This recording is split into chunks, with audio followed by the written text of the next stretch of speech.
अब आता है न्यूटन्स थर्ड लॉ। आराम से बताना, ठीक है बेटा। ये देखो, ये ब्लॉक है और ये मास m का है ना। इस पर ये सरफेस n ऊपर दे रहा है और इस पर एक mg नीचे लग रहा है। और निस्संदेह n ऊपर है और mg नीचे, और n बराबर क्या है, mg भी है। बोलो भाई, तो बता सकते हो क्या इसमें कौन एक्शन है कौन रिएक्शन है? n और mg। पहले ये बताओ, nmg एक्शन रिएक्शन है कि नहीं है? यदि एक्शन रिएक्शन है तो कौन एक्शन है और कौन रिएक्शन है? कौन एक्शन कौन रिएक्शन? साइमल्टेनियसली एक्ट कर रहे हैं, तुरंत कर रहे हैं। सानी, अब तुम बताओगे। पहले मेरे क्वेश्चन का आंसर है, n और mg एक्शन रिएक्शन पेयर है कि नहीं? पहली बात तो यही गलत है। आप लोग तो अदर दुनिया में घूम रहे हैं। पहली बात तो ये एक्शन रिएक्शन पेयर नहीं है। अब बैठ जाओ, अब पढ़ाया जाए, ठीक है। अब यही सब बात है, थ्योरेटिकल हमको एक एक चीज क्लियर होनी पड़ेगी, तब जाके हम लोग क्या कर पाएंगे, थ्योरेटिकल क्वेश्चन को भी बारीक से समझ पाएंगे। ये फिजिक्स है, करने से नहीं आएगा, पढ़ने से नहीं आएगा, कंप्रहेंशन से आएगा, बोध से आएगा। और ये समझ सुनने से नहीं आएगा, खुद से जब क्वेश्चन लगाते हैं, जब उसी तरह से एनालिसिस करते हैं तब आता। हम यही कर रहे हैं ना, क्वेश्चन लगवा रहे हैं, हर क्वेश्चन पर वर्क कर रहे हैं, थ्योरी पर वर्क कर रहे हैं। ऐसे चाहते तो हम भी एक्शन रिएक्शन बोलकर जल्दी होते, काम खत्म। लेकिन आप पढ़ाई में आ जाओ सब लोग। ये सही है कि every action has equal amount of reaction in opposite direction, but always action and reaction act on different body। क्या कहा गया? अब इसको पूरी तरह से बात समझना। जब एक बॉडी दूसरे बॉडी पर फोर्स लगाता है, ठीक उसी समय दूसरा बॉडी भी पहले बॉडी पर फोर्स लगाता है, मैग्नीट्यूड में बराबर और डायरेक्शन में अपोजिट। ठीक उसी समय शब्द बोलेंगे, इंग्लिश में बोलते हैं when one body exert force on other body at same time, other body also exert force on first body with equal magnitude but in opposite direction।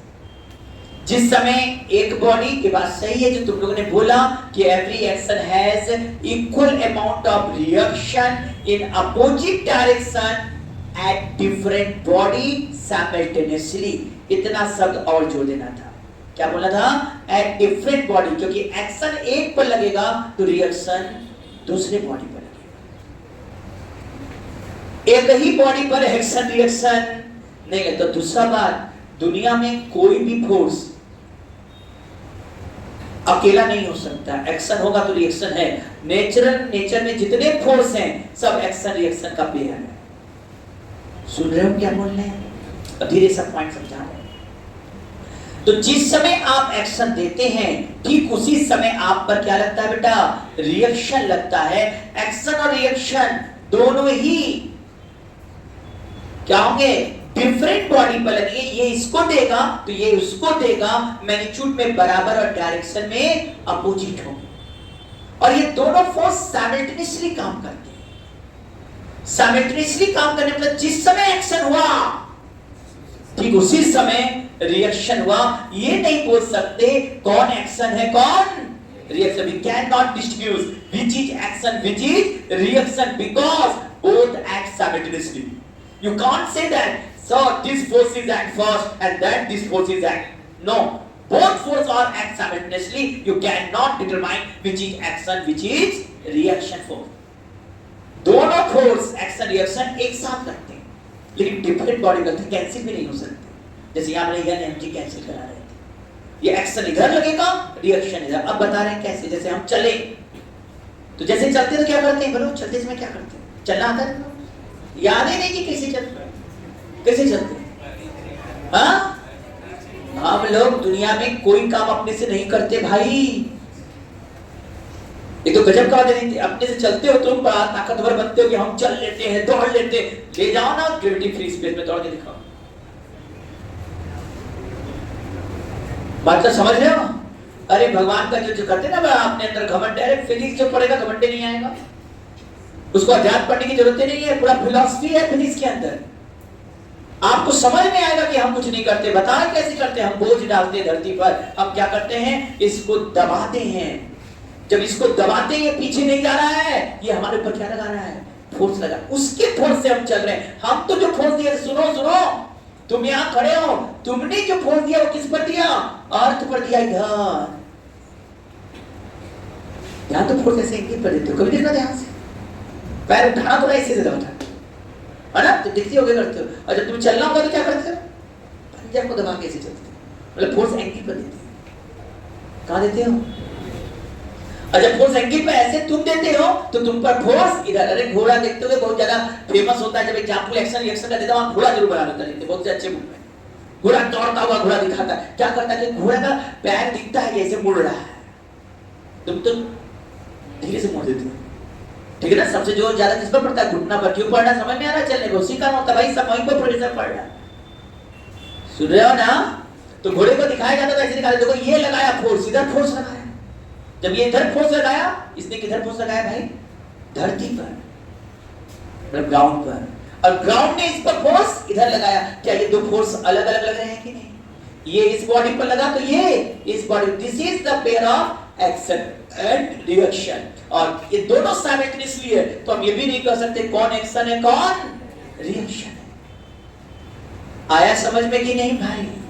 अब ये एफ है, ये एफ है, ये एंगल थीटा, ये एफ कॉस थीटा, इसी को तुम नॉर्मल कहते हो। और ये एफ साइन थीटा, बाद में इसी को फ्रिक्शन कहते हो। एक्चुअली फ्रिक्शन का भी डेफिनेशन तुमको नहीं पता है, तो ये मैं बात करेंगे। कायदे से पढ़ोगे कि चीज समझो, तब जाके तुम क्वेश्चन लगा पाओगे, थ्योरेटिकल क्वेश्चन को समझ पाओगे। छोटे छोटे क्वेश्चन मार के चले जाएंगे तुमको, बड़े क्वेश्चन जरूरत ही नहीं तुमको देने का।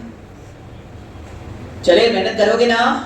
अब आइए, अब क्या हुआ? ये f cos थीटा, ये f sin, इधर का f cos थीटा इधर, f sin थीटा इधर। देख रहे हो ना कि जितना फोर्स इधर दिए थे उतना ही फोर्स इधर है, मैग्नीट्यूड में बराबर, लेकिन डिफरेंट बॉडी पर लगता है। एक ही बॉडी पर नहीं लग रहा, डिफरेंट बॉडी पर लग रहा है। एक्शन इस पर लगेगा तो रिएक्शन इस पर लगेगा। अब आइए उस बात पर बात करें जहां n और mg था, दिमाग में भी तुम लोग के वही चल रहा होगा। तो पहले एक बात ध्यान दीजिएगा, mg कौन लगा रहा है?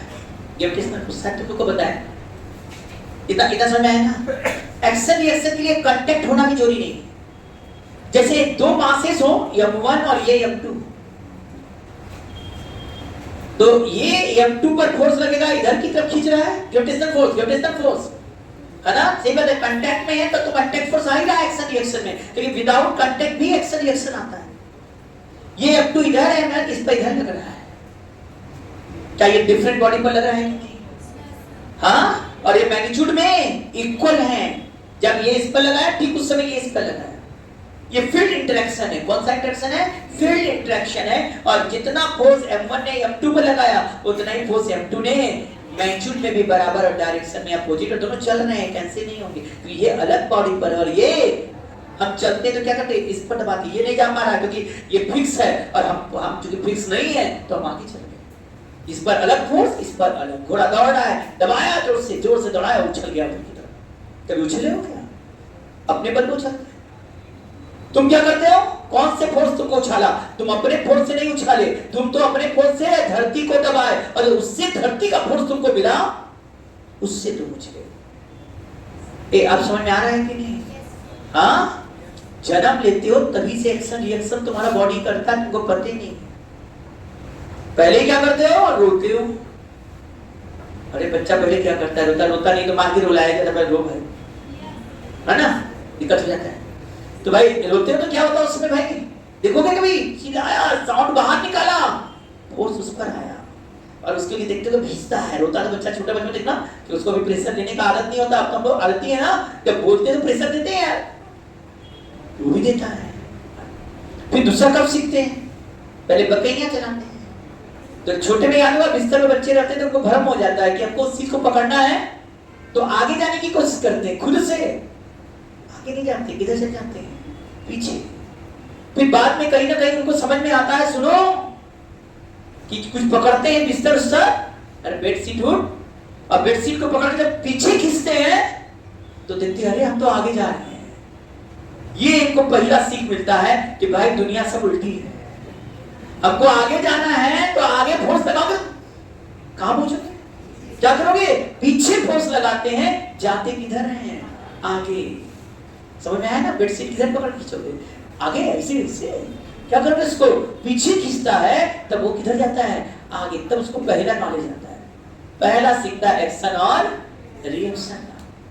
ठीक है, जब वो पहला बिस्तर पर चलने की कोशिश करता है, मतलब वो चलना क्या करते हैं उसको जो भी करते हैं पकड़ेंगे, जो भी चलेंगे रेंगे, वो कभी जमीन पर रेंगे। कोई भी जानवर किसे रेंगता फेंकता है, क्या करता है भाई? पहले फोर्स लगाकर क्या करेगा?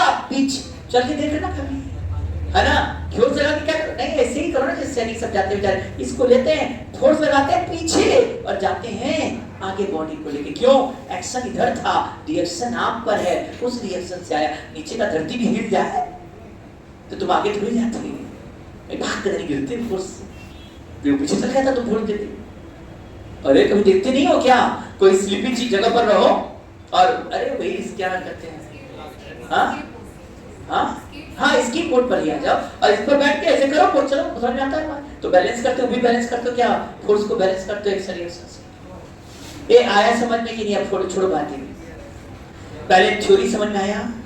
क्या थ्योरी समझ में आया? Every action has equal amount of reaction in opposite direction and action reaction force should be act on different body simultaneously. किसको एक्शन कहेंगे, किसको रिएक्शन कहेंगे? You cannot determine which is action and which is। दूसरा बात, ये N और M की action reaction है नहीं। mg को कौन खींच रहा है? ग्रेविटेशनल फोर्स अर्थ का सेंटर की तरफ, तो ये भी इसको क्या खींच रहा होगा? अर्थ को इधर खींच रहा होगा। ये mg का एक्शन रिएक्शन है।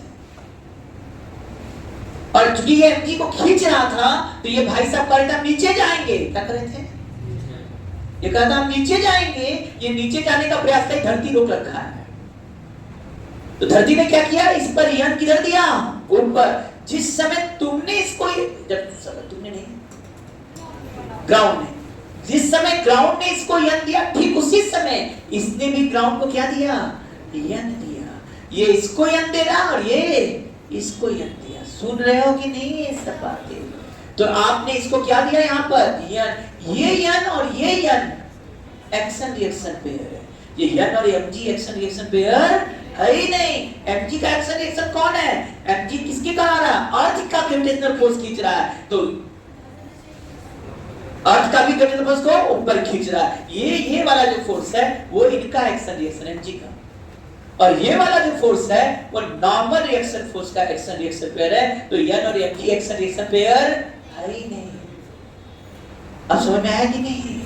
जब हम इस पर खड़े हैं तो ये हमें n ऊपर दे रहा है, हम इसको n किधर दे रहे हैं? नीचे दे रहे हैं। सुन रहे हो ना? और जानते हो यदि आदमी के सेंस में बात करें तो यही n तुम्हें तुम्हारे वेट का अनुभव कराता है। तुम मेरी धरती में खड़े हो तो यही जो खड़े हो तुम्हें तुम्हारे वेट का अनुभव कौन कराता है? नॉर्मल ये सब। उसका भी लिफ्ट में ऊपर से नीचे आया, हाँ, क्योंकि अब चलते चलते अभ्यस्त हो गए थे, तुमको अंदाजा नहीं लगता होगा कि जैसे नीचे चलता है उसमें क्या एक हल्का सा हल्कापन महसूस होता है।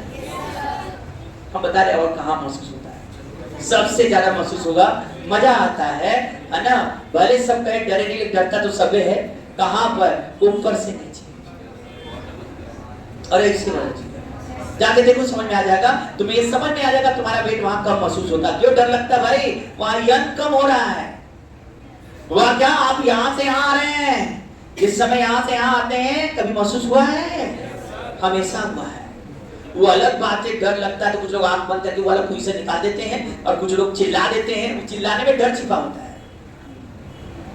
और फिर जैसे यहाँ से आते चिल्लाते हैं डर से, है ना, फिर ऐसे होते ही हंसने लगते हैं। सामने सोता रहे तो नहीं करना है, ठीक है? या वो बहुत बार कर चुका है तो उसका क्या हो चुका है? अभ्यस्त हो चुका है, तो वो भी नहीं करता है जो अभ्यस्त हो चुका है। अब जगह में आ जाओ तो समझ में आ रहा है ना? तो इसका अनुभव सबसे अधिक होता है भाई, वेट का अनुभव। काम खत्म। एक्शन रिएक्शन क्या होता है? एक्शन रिएक्शन पे जल्दी सुनाओ। Every action has equal amount of reaction in opposite direction. Every and this action reaction should act on different different bodies simultaneously. Can action and reaction force cancel to each other? No, because they act on different body. Action will be on this body and reaction will be on this body. जो तीसरा law action reaction और force का nature बताता है।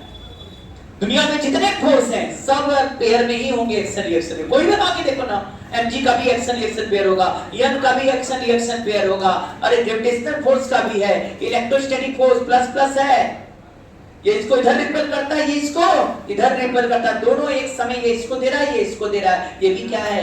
Action reaction pair है। अरे हम कहते भाई गांधी जी कहते थे अहिंसा का पालन करो, हिंसा हो गया, बताओ कैसे? एक थप्पड़ आपको कस के कोई मारा, तो जिस समय आपको एक थप्पड़ मारा गया, जिस समय वो थप्पड़ गाल पर लगा, ठीक उसी समय गाल ने भी उस पर फोर्स लगा दिया है। मैग्नीट्यूड में इक्वल है, डायरेक्शन में अपोजिट है, बस अंतर के तुम्हारे सॉफ्ट जगह लगा, उसके हार्ड जगह लगा, लेकिन मैग्नीट्यूड में बराबर दिया आप खड़े होके। अभी कहते हैं कि दूसरा गाल इधर कर दो, ऐसे ना कहते दूसरा गाल उधर कर दो, दूसरा गाल इधर कर दो। हम तो इसको इस तरह से देख रहे हैं कि पहले गाल ने मारा, ये भी नहीं बता सकते कौन पहले मारा कौन बाद में मारा। तो जिस समय आपने एक्शन किया ठीक उसी समय रिएक्शन हो गया। You can not decide which is action first because they act simultaneously. मेरी बात समझ में आ रहा है कि नहीं? देखो ना जज कहां से पाएगा, जज को समझ नहीं आएगा ये बात क्या बोल रहे हैं, है ना? कहते उसको मारा, अरे मारा किसे भाई? जिसे मारा उसी समय उसने बैलेंस कर दिया, ठीक है? जिस समय एक्शन लगा उसी समय रिएक्शन। और जब गाल इधर कर रहा है कराओ आप मारेंगे, गाल इधर कर रहा है, तो यहाँ तो हिंसा दिखाई दे रहा है फिजिक्स से, है ना? अब ऐसे नहीं होता कोई एक बच्चा को 3-4 लोग मिलके मार रहे हो, बच्चा चुपचाप खड़ा था, वो बाहर आके बहादुरी से बोल सकता है कि आपने सबको मारा। बच्चों की उपाधि थे तो भाई चोट हमको ज्यादा दिख रही है, लेकिन मैंने मारा सबको, जो जितना मुझको मारा हमने ठीक उसी समय उतना ही उसको मार दिया। भाई गलत है क्या बताओ तुम? हाँ समझ में आ रहा है? जिस समय जितना एक्शन दिया ठीक उसी समय उतना ही रिएक्शन दिया गया।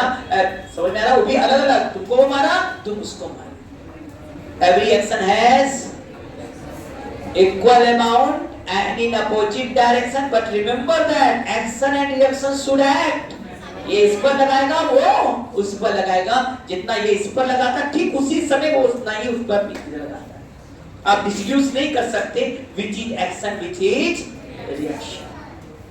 क्या क्लियर हो गया सब लोगों को? हाँ, आप गलती करोगे क्या?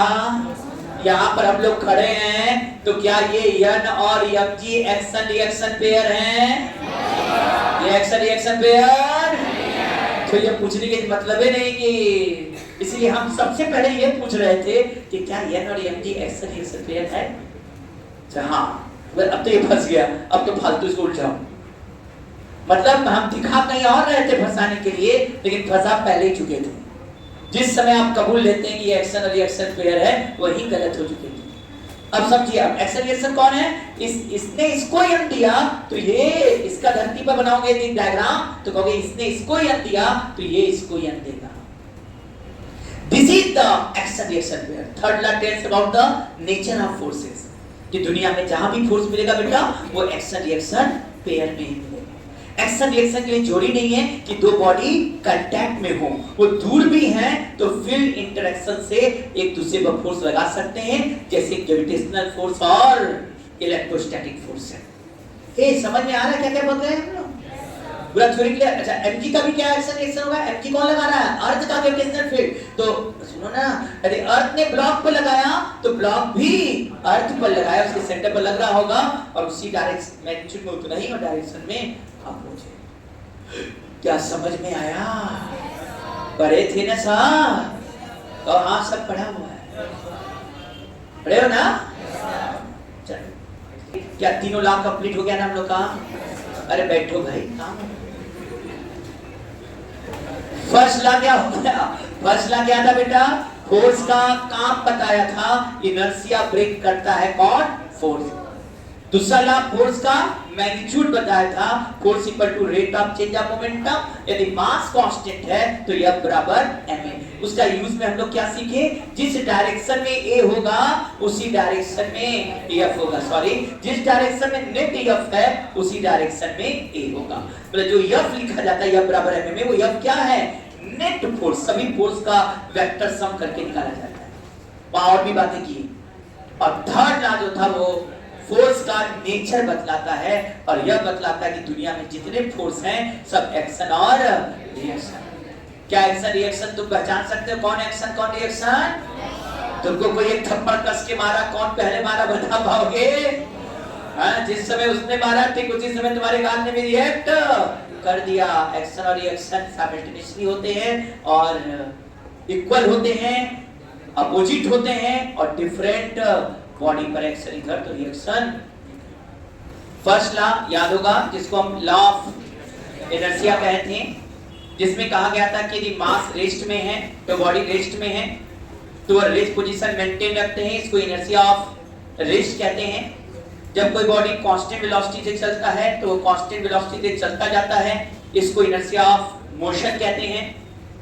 और ये तब तक इनर्शिया में रहते हैं जब तक इस पर कोई एक्सटर्नल फोर्स अप्लाई ना किया जाए। मतलब सीधा सीधा है, जो फर्स्ट लॉ है वो यह बतलाता है कि फोर्स का काम क्या है। फोर्स का काम है इनर्शिया को ब्रेक करना। क्या इतना बात क्लियर हुआ है? दूसरा लॉ क्या बतलाता है बेटा, फोर्स का मैग्नीट्यूड। फोर्स इक्वल टू क्या बोला गया, rate of change of momentum. F equal to dp by dt बता चुके हैं हम लोग। Rate of change of momentum force को बोला गया। फिर बाद में ये भी बोला गया कि यदि मास कांस्टेंट है तो वेक्टर F बराबर m into a हो जाएगा। मतलब यदि मास कांस्टेंट है तो force vector F equal to mass into acceleration कर दो। यहाँ एक बात था कि जो ये F होता है वो नेट फोर्स होता है, तो जितने फोर्स बॉडी पर लगे हैं सबको वेक्टोरली ऐड कर दें तो जो रिजल्टेंट फोर्स है वही एक्सेलरेशन देगा। एक बात और, जिधर रिजल्टेंट फोर्स का डायरेक्शन होगा वही एक्सेलरेशन का डायरेक्शन है, या इसका उल्टा भी सही है, जिधर एक्सेलरेशन का डायरेक्शन है उधर ही रिजल्टेंट फोर्स होगा। इस चीज को अप्लाई करते हुए हम लोग कई जगह क्वेश्चन को सॉल्व करते हैं। यदि हमको कई जगह फोर्स का डायरेक्शन पता चल जाए सब, और तुम्हें यह पता लग जाए कि एक्सेलरेशन इधर है पॉसिबल, एक्सेलरेशन का भी डायरेक्शन पता लग गया, तो मैंने कहा था कि फोर्स को किधर तोड़ेंगे, एक्सेलरेशन के अलोंग और एक्सेलरेशन के नॉर्मल। एक्सेलरेशन के अलोंग वाला नेट फोर्स ma दे देगा और जो नॉर्मल वाला होगा वो बैलेंस हो जाएगा। तो इस तरह से हमको इक्वेशन बनाने में आराम हो जाता है और इसी आधार को हम बनाते हैं। सेकेंड लॉ के बाद जिस पर हम लोग बात किए थे वो था थर्ड लॉ। याद है न्यूटन्स थर्ड लॉ? कहा गया था कि यदि हम किसी बॉडी पर फोर्स लगाते हैं तो वो बॉडी भी हमारे ऊपर उतना ही फोर्स लगाता है मैग्नीट्यूड में, लेकिन डायरेक्शन में अपोजिट होता है और ये फोर्स साइमल्टेनियसली लगाया जाता है। कहा गया कि भाई जितना हम एक्शन देते हैं किसी बॉडी पर ठीक उसी समय वो बॉडी भी हम पर उतना ही रिएक्शन देता है, मैग्नीट्यूड में इक्वल, डायरेक्शन में अपोजिट। खास बात है एक्शन और रिएक्शन फोर्स हमेशा डिफरेंट बॉडी पर लगेगा। एक्शन इस पर लगेगा तो रिएक्शन दूसरे से। कहा था एक थप्पड़ मारा गया तुम्हारे गाल पर, तो तुम्हारे गाल को एक थप्पड़ लगा, ठीक उसी समय जिसने मारा उसके हाथ पर भी फोर्स लगा, उतना ही फोर्स जितने तुम्हारे गाल पर थप्पड़ का फोर्स है उतने उसके हाथ पर गाल द्वारा दिया गया फोर्स भी है। दोनों का मैग्नीट्यूड सेम, डायरेक्शन में अपोजिट। इसका मतलब साफ साफ हो गया कि एक्शन और रिएक्शन, जहां दो बॉडी कांटेक्ट में, एक्शन और रिएक्शन हमेशा डिफरेंट बॉडी पर काम कर रहे हैं। सुन रहे हो ना? और every action has equal amount of reaction in opposite direction and they should act simultaneously. यदि पूछा जाए कौन सा एक्शन है कौन सा रिएक्शन, सर ये नहीं बोल सकते, डिस्क्यूज नहीं कर सकते कौन एक्शन कौन रिएक्शन। हम किसी को मान ले कि ये एक्शन है तो ये क्या कहेंगे, रिएक्शन, या इसको एक्शन मान लिया तो ये रिएक्शन। कोई ये कंफर्मेशन नहीं कि यही एक्शन है और यही रिएक्शन है। क्या सब पॉइंट याद आ रहा है सबको? एक्शन रिएक्शन का कई एग्जांपल क्या हमने कहा, नेचर में जितने फोर्स हैं सब एक्शन और रिएक्शन के पेयर में। क्या एक्शन और रिएक्शन होने के लिए दो बॉडी का कांटेक्ट होना जरूरी है? आंसर है नहीं। दो बॉडी कांटेक्ट में है तो ठीक है, होगा ही, लेकिन कई जगह तुम देखियो, जैसा मैंने कहा ग्रेविटेशनल फोर्स काम करता है, जितना ये इस पर लगाता है उतना ही ये इस पर लगाता है। इलेक्ट्रोस्टैटिक फोर्स भी देखा है, जितना ये चार्ज इस पर लगाता है उतना ये चार्ज भी लगाता है। ये भी एक्शन रिएक्शन पेयर है। ये कहा गया कि थर्ड लॉ फोर्स का नेचर बता रहा है कि फोर्स है तो हर जगह पेयर में होगा एक्शन और रिएक्शन के। मैंने कहा था हम लोग चलते शुरू से पूरा अब तक मैंने बोला भाई हर जगह एक्शन रिएक्शन होगा। सुन रहे हैं ना? हम लोग चलते कैसे हैं बेटा? हम लोग चलते हैं तो क्या करते हैं? धरती में ग्राउंड पर फोर्स पीछे लगाते हैं। हम चलेंगे तो फोर्स किधर लगाएंगे? ग्राउंड पर पीछे। मेरे द्वारा जो फोर्स लगाया गया वो ग्राउंड पर पीछे लगाया, लेकिन ग्राउंड द्वारा जो फोर्स लगा वो मेरे पर इधर लगा। ये वाला फोर्स ग्राउंड पर काम कर रहा है, ये वाला फोर्स हम लोग पर काम कर रहा है। अब इसी का एक कंपोनेंट जो सरफेस के पैरेलल है बेटा, वो क्या कर रहा है? हमें चलाने का काम कर रहा है, और जो नॉर्मल है वो नॉर्मल कांटेक्ट फोर्स की तरह काम कर रहा है। हमको इधर रोक लिया, इधर चला दिया। याद है मैंने ये कहा था कि हम जब किसी चीज पर कहीं कोई रखते हैं तो एक बात ध्यान देना कि नॉर्मल रिएक्शन फोर्स ऊपर काम करता है, एमजी किधर काम करता है? नीचे। याद रखिएगा इस सरफेस ने इसको यन ऊपर दिया तो यह ब्लॉक भी इस सरफेस को यन, ये यन और ये यन भी एक्शन और रिएक्शन पेयर है। और एमजी है ये कौन दे रहा है? Gravitational force. मतलब अर्थ को इसको खींच रहा है अपने ग्रेविटेशनल फोर्स से, तो यह अर्थ खींच रहा है, तो यह भी अर्थ को mg से किधर खींचेगा? ऊपर की तरफ। अर्थ के सेंटर पर इसका भी फोर्स लगेगा। क्या समझ में आया सब लोग को? ये सब पूरा पढ़ा हुआ है ना सबका? आसान है कि नहीं बेटा? अब चलिए एक्शन रिएक्शन क्या सब लोगों को समझ में आ गया है कि नहीं भाई? एक्शन रिएक्शन पढ़ाते पढ़ाते हमने एक शब्द बोला था नॉर्मल कांटेक्ट फोर्स। दो बॉडी के बीच नॉर्मल कांटेक्ट फोर्स कब लगता है? नॉर्मल कांटेक्ट फोर्स लगने का कारण है तब लगेगा जब ये इस पर भी लगा और ये इस पर भी लगा। ऐसा तब होता है जब आगे वाले का एक्सीलरेशन, जो मान लो मोशन हो रहा है और आगे वाले का एक्सीलरेशन कम और पीछे वाले का एक्सीलरेशन ज्यादा। फ्रीली यदि हम डायग्राम बनाएं और लगे कि आगे वाले का एक्सीलरेशन ज्यादा है, कम है, और पीछे वाले का ज्यादा है, तो उसमें नॉर्मल रिएक्शन फोर्स लगेगा। समझा रहे हैं क्या बोलना चाह रहे हैं? रुकिए रहो।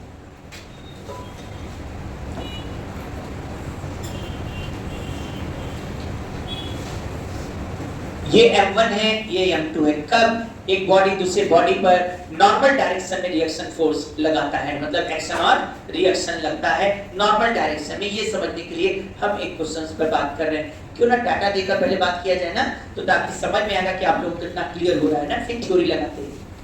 ये देखिए ये 2 kg, दूसरा वाला ब्लॉक 4 kg मास का है।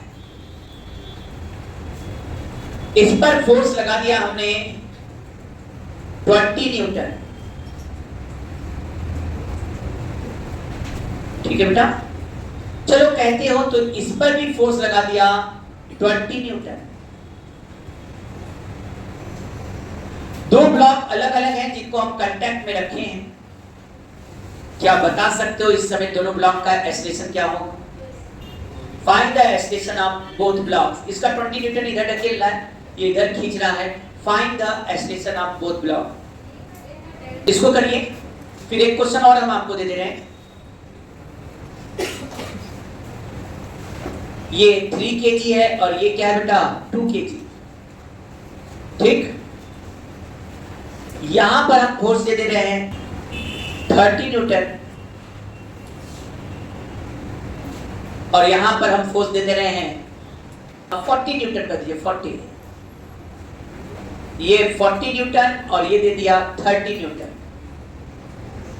ठीक, आपसे बोला गया इसमें भी ब्लॉक ए और ब्लॉक बी का एक्सीलरेशन निकालिए। दोनों में ब्लॉक ए और ब्लॉक बी का एक्सीलरेशन चाहिए।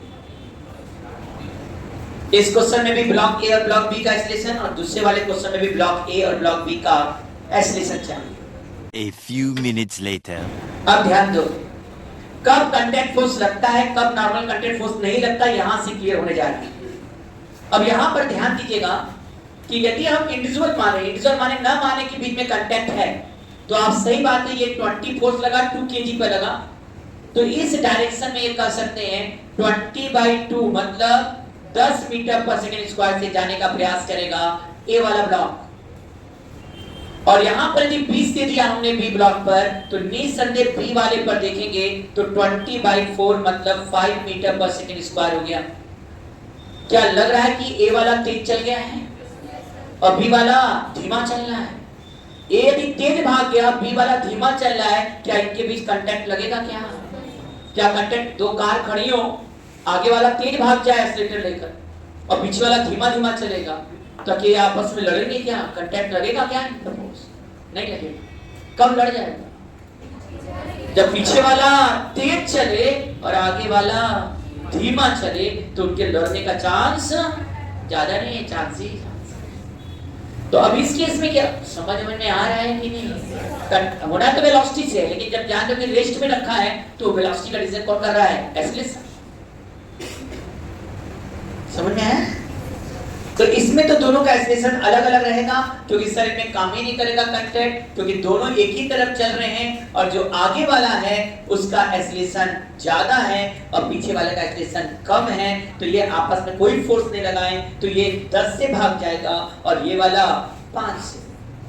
लेकिन सावधान, यहां पर सुन रहे हो, यहां पर क्या होने वाला है जरा सा बताओ। एक ही डायरेक्शन दी, तो यहां 30/3 दिखाई दे रहा होगा सब लोग। तो यहाँ 30/3 करते हैं, इंडिविजुअल देखते हैं तो कहते हैं सही बात, ये 10 से भाग रहा है सर, और ये पीछे वाला क्या भाग रहा है? 20 से, और दोनों एक ही डायरेक्शन में। पीछे वाला 20 से भागेगा और आगे वाला 10 और सटा हुआ है, तो भाग ही नहीं पाएगा 20 से, इससे क्या कर जाएगा? लड़ जाएगा। क्या लड़ा कि नहीं भाई? पीछे वाले का कांटेक्ट में, दोनों रेस्ट में। अब इसका एक्सीलरेशन ज्यादा और इसका एक्सीलरेशन कम। पीछे वाले का एक्सीलरेशन ज्यादा तो वेलोसिटी ज्यादा गेन करेगा, और गेन किया तो ये मार देगा। तो यहाँ पर इनके बीच क्या लग जाएगा? कांटेक्ट फोर्स लग जाएगा, और कांटेक्ट फोर्स लग गया तो एक फोर्स और आ गया बॉडी पर, और तुरंत तुम कहोगे जितना ये इसको मारेगा F1 F, उतना ही ये इसको मारेगा F। और शायद अब दोनों क्या चलेंगे? साथ साथ चलेंगे। तो ये मान के तो साथ साथ लेके चला जाएगा ऐसे, और साथ साथ चला तो दोनों का एक्सीलरेशन क्या हो गया? सेम हो गया। क्या अब इक्वेशन बना पाएंगे कि नहीं? आप इधर 40 है और इधर F है, ये इधर जाने का प्रयास कर रहा है, तो लिखेंगे 40 minus F equal to 2a। अब दूसरे वाले का क्या कहेंगे? F भी इधर है, 30 भी इधर है, तो इसका इक्वेशन क्या बनेगा? F plus 30 equal to 3a। जोड़ दो, F गया 70 इक्वल टू 5a। दोनों block 14 metre per second square के एक्सीलरेशन से चलेंगे, साथ साथ चलेंगे, और इनके बीच कांटेक्ट फोर्स काम करेगा। कितना कांटेक्ट फोर्स काम करेगा जरा बताओ जल्दी से हम लोग को। तो कांटेक्ट फोर्स भी निकाल सकते हो, एक का वैल्यू 40 रख दो यहाँ, तो क्या बोलोगे? 40 minus F equal to 2 into 40।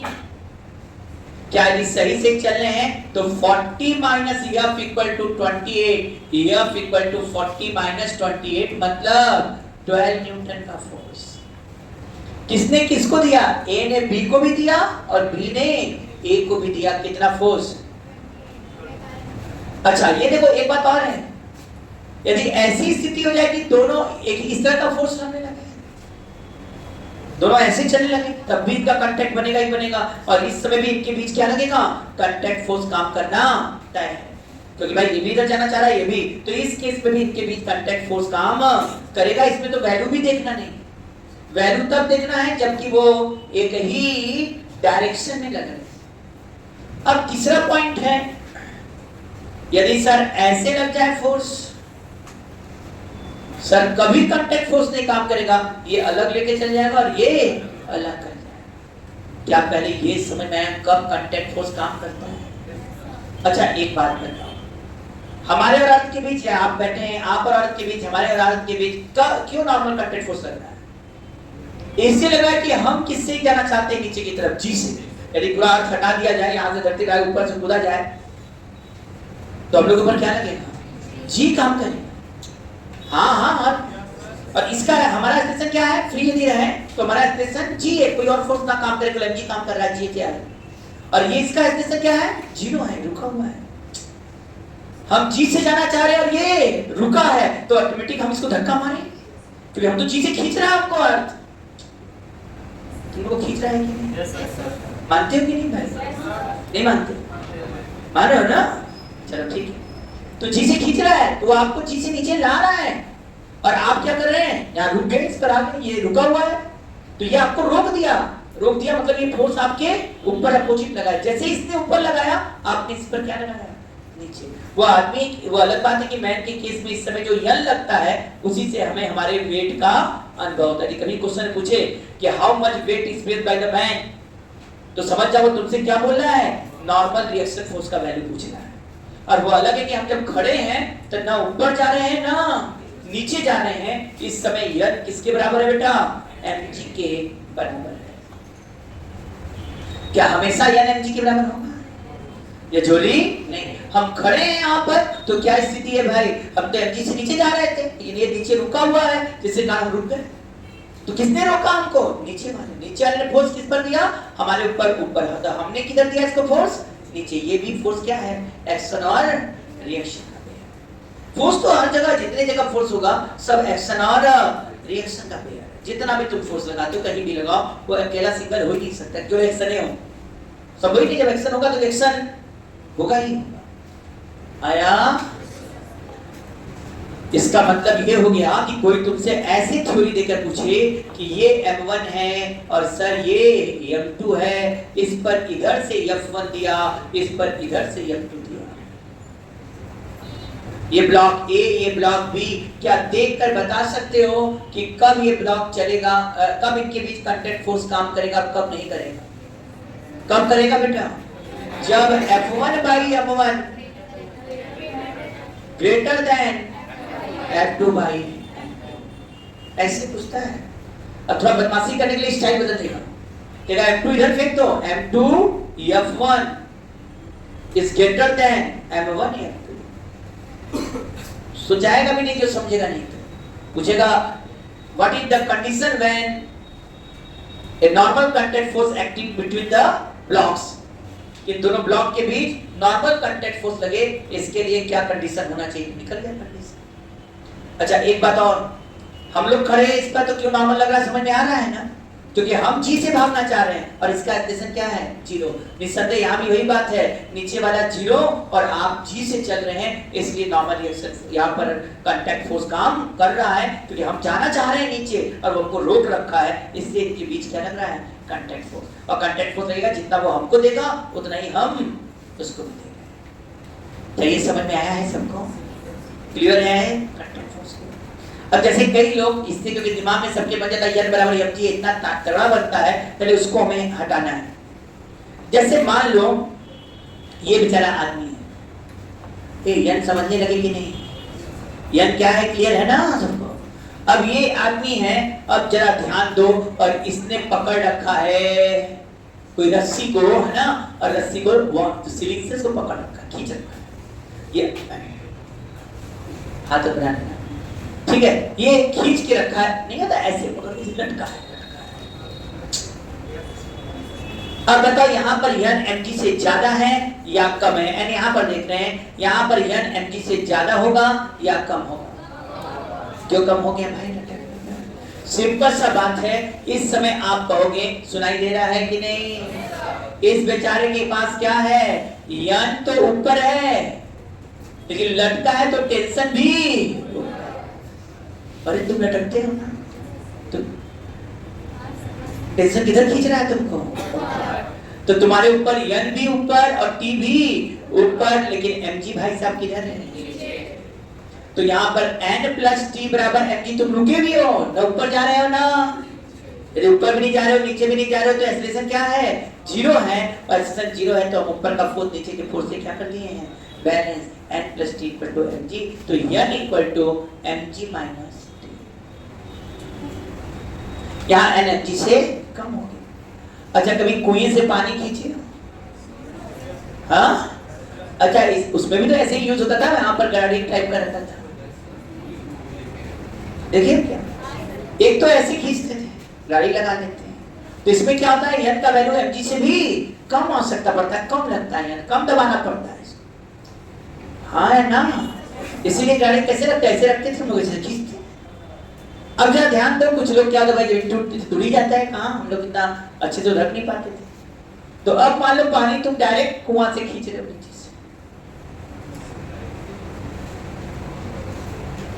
आप बताओ यहाँ यन क्या है? mg से ये बराबर होगा या mg से ज्यादा होगा? इसका मास m है, इस समय यन mg के बराबर है या ज्यादा है? क्यों ज्यादा है भाई? अब दिख रहा है सर इस आदमी पर टेंशन नीचे लग रहा है। अच्छा मान रहे हो कि नहीं कि टेंशन नीचे लग रहा है?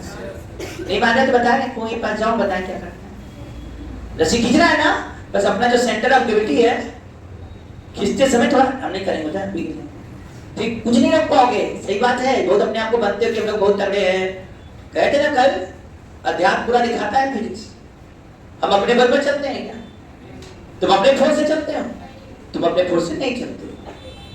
किसके फोर्स से चलते हो? तुम फोर्स देते हो अर्थ पर, तुम्हारा फोर्स बेकार हो गया, अर्थ ने इसको खा लिया, लोग क्या हुआ है?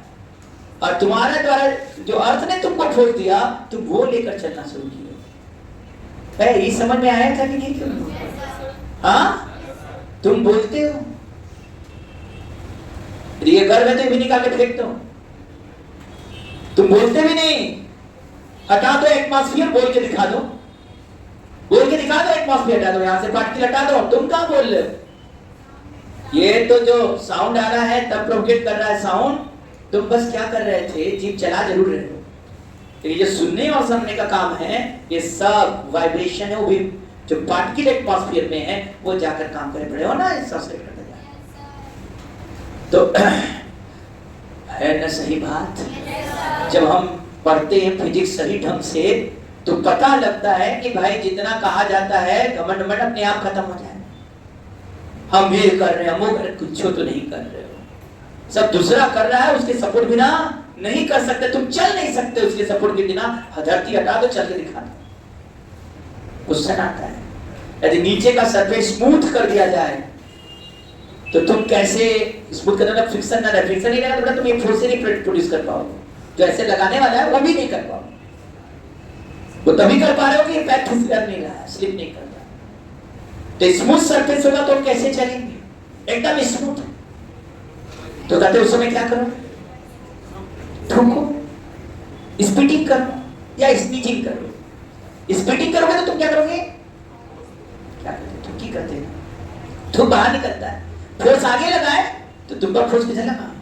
यहाँ भी तुम क्या कर रहे हो? यहाँ भी तुम एक्शन और रिएक्शन के ही फोर्स से चल रहे हो। ये जो पूरा कहानी है सब लोग समझ रहे हो ना अच्छे से? ठीक है, तो घमंड तो अपने आप खत्म हो जाता है। अब यहाँ पढ़ाई पर क्या बेटा, इस पर टी नीचे है और इसका mg नीचे, और ये जहां खड़ा है यह ऊपर है। टी नीचे लगता है, समझ रहे हो ना? कैसे बोल रहे थे भाई? यदि थोड़ा सा अपना ये सेट ऑफ ग्रेविटी इधर करो, अपने आप समझ में नीचे चलेगा। कौन खींच के नीचे ले गया? वो रस्सी खींच लिया तो बैलेंस टेंशन पीछे की नीचे की तरफ है, बाल्टी भरा हुआ है, वैसे कर लीजिए, झुकी जो खींच लेगा थोड़ा सा। यहाँ पर भी वही बात है, टी इधर है और mg भी नीचे हो गया, n भी। तो यहाँ भी बैलेंस है, ये रुका हुआ है, तो n बराबर क्या है? mg plus T. यहाँ n mg से ज्यादा है। क्या कर रहे हैं इस केस में? हम इस केस में जब खड़े हैं तो याद करना, कभी आप कभी भी कोई चीज उठाओ, कोई भी चीज उठाओ तो ध्यान देना तुम धरती पर बोझ लगाते हो। कभी भी तुम ऐसे खींचते हो तो तुम करते क्या हो? पूरे पैर से दबाते हो, जितना दबाते हो, जितना भारी लगता है उतना तुम नीचे दबाते हो। अब तुम उठा नहीं रहे हो, तुम पैर को नीचे दबा रहे हो, उसके कारण जो फोर्स आ रहा है उससे तुम उसको उठाने लायक बन रहे हो। ये आ रहा है कि नहीं आ रहा समझ? तो यहाँ n mg से ज्यादा है, यहाँ n mg से कम है, और यदि चुपचाप खड़े हैं तो n mg के बराबर है। समझ में आया? क्लियर है यहाँ पे बात ना? चलो अब थोड़ा सा जब यहाँ तक आ ही गए तो जरा एलिवेटर में आ जाए। चलिए, ये एलिवेटर है और इसमें एक आदमी खड़ा हुआ है और इस आदमी का मास m है और एलिवेटर एक्सेलरेशन से ऊपर जा रहा है। ऊपर जा रहा है मतलब वेलोसिटी ऊपर है, किसी तरफ जाना उसके वेलोसिटी का डायरेक्शन बदलता है, और एक्सेलरेटेड जा रहा है तो शायद ये बता दिया स्ट्रेट लाइन में कि वेलोसिटी भी ऊपर है और एक्सेलरेशन भी ऊपर है। सब बात हम लोग कर चुके हैं। अब ये आदमी यहाँ पर खड़ा है। चलो एक बात बताओ, ये खड़ा किसके रिस्पेक्ट में? हाँ, एलिवेटर ने। समझ रहे हो क्या? अब ये एलिवेटर में बैठा आदमी कहेगा ये खड़ा है, लेकिन ग्राउंड वाला क्या बोलेगा? क्या बोलेगा ग्राउंड वाला? क्या बोलेगा? ऊपर जा रहा है। कितने एक्सेलरेशन से? ए से। जो लिफ्ट का एक्सलेशन है एलिवेटर का, उसी एक्सलेशन से ये ऊपर जा रहा है। मतलब इस ग्राउंड वाला कह रहा है कि यह आदमी ए एक्सलेशन से ऊपर जा रहा है। सुन रहे हो? अब न्यूटन साहब का सेकंड लॉ माना जाए तो भाई एक्सलेशन ऊपर है तो नेट फोर्स भी क्या होगा? ऊपर। और होना भी चाहिए। क्या यहाँ नॉर्मल कंटेंट काम करेगा कि नहीं? अच्छा, क्यों नॉर्मल कंटेंट काम करेगा यहाँ? क्योंकि ये mg से आप, ये जो आदमी है वो किससे नीचे जाना चाह रहा है? g से। और ये किधर जा रहा है? एलिवेटर ऊपर। क्या डायरेक्शन अपोजिट हो गया कि नहीं? ये नीचे जाना चाह रहा है, ये ऊपर जा रहा है, तो ऑटोमेटिक धक्का देके ऊपर ले जाएगा। चल, यही ना हो रहा है सब। इसका मतलब इस पर यह किधर लग रहा है? ऊपर। mg किधर है बेटा? नीचे। और ये किधर की तरफ कौन बड़ा होगा? n की mg। क्यों बड़ा होगा n? क्योंकि एक्सेलरेशन ऊपर है। यदि एक्सेलरेशन ऊपर है तो नेट फोर्स भी ऊपर। पहले ही बोले थे जिधर एक्सेलरेशन होगा, एक्सेलरेशन ऊपर है तो नेट फोर्स ऊपर। नेट फोर्स ऊपर होने के लिए n mg से बड़ा होना चाहिए। मतलब जब हम एक्सेलरेटेड ऊपर चलते हैं तो हमारा वेट mg से ज्यादा लगता है। उस समय वेट जो अनुभव होगा लिफ्ट में वो mg से ज्यादा। कितना ज्यादा निकाल लो? n minus mg net force हो गया बेटा। और ग्राउंड वाला इसका एक्सलेशन क्या बोल रहा है? ग्राउंड वाला इसका एक्सलेशन ma बोल रहा है। तो n माइनस mg बराबर ma। n इक्वल टू कितना हो गया? जल्दी से बताओ। mg plus ma। आज के बाद दिमाग में रखना, एलिवेटर यदि एक्सीलरेटेड ऊपर गया तो वेट बढ़ा हुआ महसूस होगा। और कितना वेट एक्सपीरियंस होगा बेटा? n बराबर mg प्लस ma। कब? जब वो एक्सीलरेटेड ऊपर जा रहा है, एक्सीलरेशन ऊपर है। इतना नोट किया?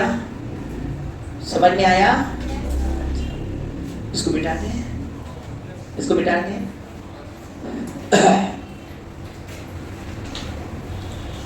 ये आदमी इसमें खड़ा है और ये ए एक्सेलरेशन से नीचे जा रहा है। निसंदेह ग्राउंड के रिस्पेक्ट में ये ए से नीचे आ रहा है भाई। एलिवेटर के रिस्पेक्ट में खड़ा है। कुछ भी समझ में आ रहा है यहाँ पर? अब बताओ जरा इसका डायग्राम क्या बनेगा? n किधर बनेगा? ऊपर। mg किधर बनेगा? ऊपर ना, mg बनेगा नीचे। अच्छा, एक शर्त है, ये ए से एलिवेटर नीचे आ रहा है, क्या यहाँ n काम करेगा कि नहीं? सर रुक जाइए, पहले ये बताइए ए का वैल्यू क्या है? क्योंकि जी से भी ये आदमी भी जी से केवल फ्री बॉडी डायग्राम देखा जाए, आदमी को केवल देखा जाए, कंटेंट हटा दिया जाए तो किससे नीचे आ रहा है? जी से। और एलिवेटर कितने से नीचे जा रहा है? ए से। अब इस पर खड़ा है। यदि एलिवेटर का एक्सेलरेशन जी से ज्यादा हो जाए, किससे ज्यादा हो जाए? तो क्या दोनों एक तरफ जा रहे हैं? और नीचे वाला सरफेस जो उसका एक्सेलरेशन जी से ज्यादा, तो ये नॉर्मल कांटेक्ट फोर्स काम क्यों नहीं किया? क्योंकि दोनों एक ही तरफ जा रहे हैं। और नीचे वाला जो पहले है आगे भाग रहा है, उसका एक्सेलरेशन जी से नीचे जा रहा है और ये जी से भी तेज नीचे जा रहा है। तो ये तेज भाग गया और ये धीमा नीचे आ रहा है। तो इनके बीच का क्या हो जाएगा? इनके बीच का जो सेपरेशन है, गैप जो ये कांटेक्ट में है, ये कांटेक्ट छूट जाएगा और ये तेजी से नीचे जाएगा। बल्कि ये भी होगा, ये तेज नीचे जाएगा और ये धीरे धीरे नीचे जाएगा। तो एक समय ऐसा भी आएगा कि वो छटपट बच जाएगा। अरे सोचो ना, ये तेज जा रहा है और ये धीमा, ये भी नीचे जा रहा है, ये धीमा जा रहा है, ये तेज जा रहा है, तो ऑटोमेटिक है फ्लोर से इसकी ऊंचाई सेपरेशन बढ़ता जाएगा, लगेगा ऊपर चिपक गया। लेकिन कब? जब a ग्रेटर देन 0 होगा तो n काम नहीं करेगा।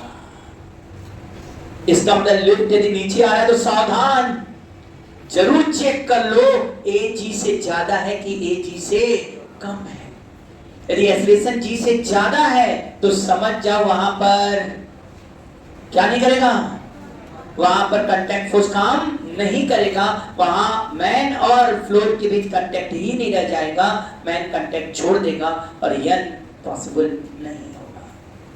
हाँ, a लेस देन g है। अब मजेदार है सर, अभी नीचे वाला सरफेस नीचे तो जा रहा है लेकिन a लेस देन g है, मतलब एक्सेलरेशन g से कम है तो क्या धीमा नीचे जा रहा है, और ये तेज जाना चाहता है उस पर का आदमी, अब इनके बीच कांटेक्ट फोर्स लगा, क्योंकि अब इसको जी से जाने नहीं दे रहा है, साथ साथ जा रहा है।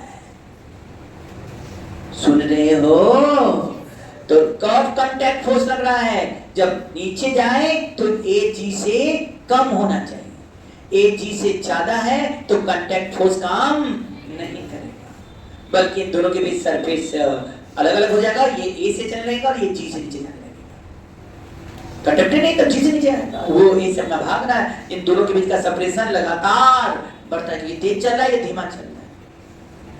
अब ए लेस देन जी है तो हाँ, अब तो मजबूरी के साथ साथ चलेगा, और इस समय ये इसको कांटेक्ट देगा। अब इस समय जब ए नीचे की तरफ है और ए जी से कम है, तो बताओ किसमें से किसको घटाना पसंद करोगे, एम जी में से या एन में से एम जी?